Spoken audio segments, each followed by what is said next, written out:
You there, Brent? Yep, I'm here, and so's Tony. Oh, hey, what's up, buddy? Ruined my joke. Oh, darn. Oh. Yeah, Tony ruined your joke. Oh. You think the bootleg is what fucked up Soul Plane? Hey, so anybody have any questions about the gauntlet or the topic? What is a video game? A video game is something that you do when you're not looking up porn. When would that occur?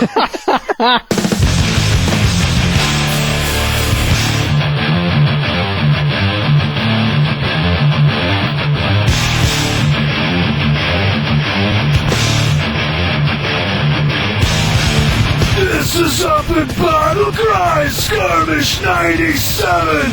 Horns on Pottery! Hello and welcome to Epic Battle Cry. This is the place where we cut through the crap to bring you the real deal in the gaming industry today.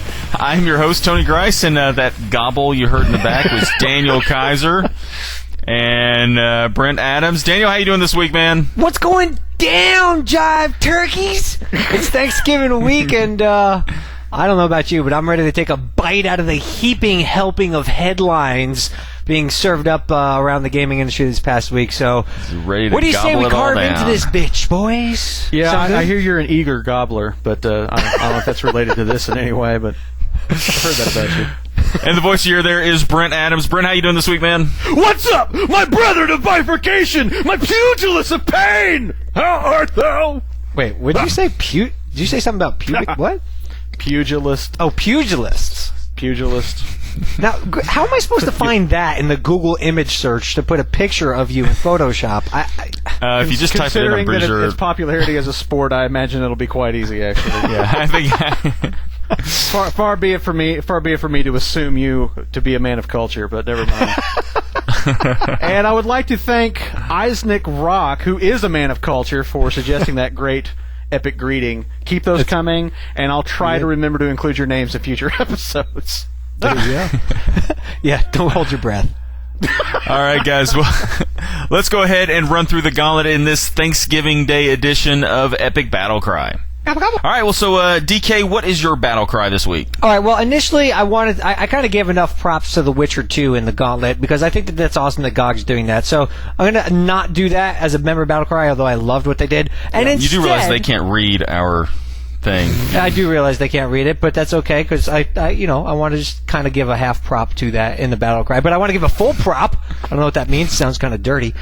To Trials HD. Now, everyone who knows this game knows that it's an awesome, downloadable game.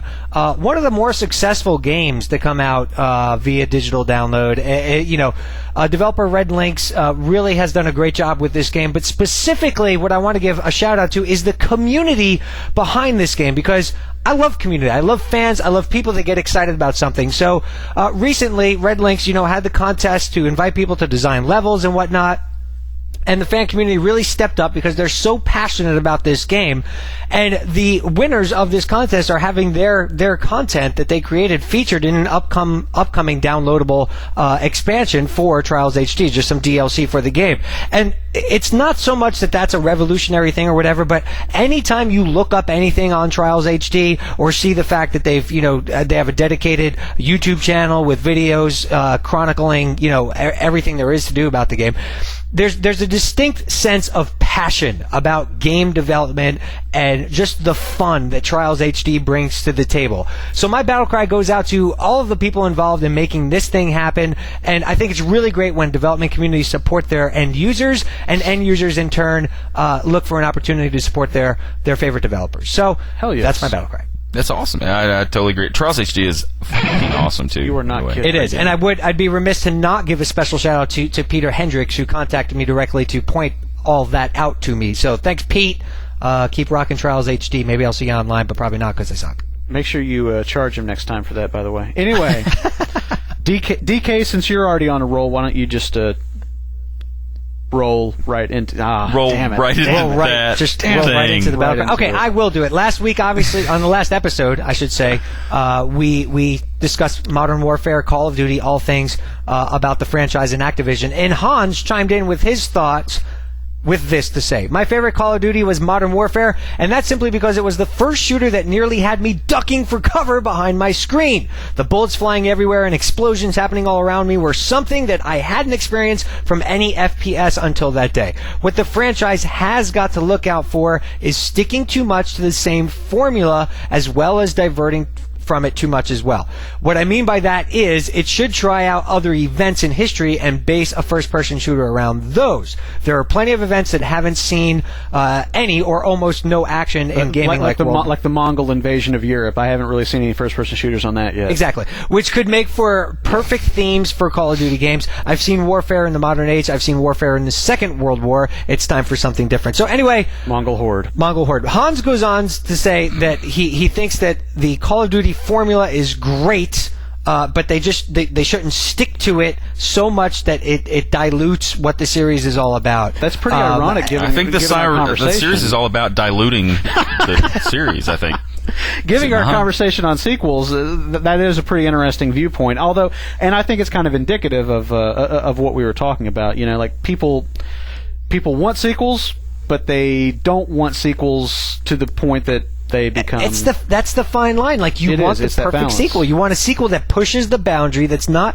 And you know, if you're onto something really awesome and it becomes kind of cookie cutter, then I mean, as long as it's amped up with content, I don't know. It's a tricky situation, but you know, I think our prior discussion, you know, accentuates what Hans had to say here. You're walking a fine line with it, and I would imagine that Hans is also kind of walking a fine line. Well, he is. I don't know if he's walking it on his feet or if he's walking it on his Hans, but he's walking it nonetheless. And for that, he is getting hooked up with some sweet ass GOG action courtesy of goodoldgames.com and epicbattleaxe.com. Good Old Games, of course, being your home for DRM-free PC classics from yesteryear. So, clap your Hans and head to your inbox because you've got yourself some sweet-ass GOG action, baby. You know, one thing Daniel can never be accused of is not finding something that doesn't work and then milking it for all it's worth.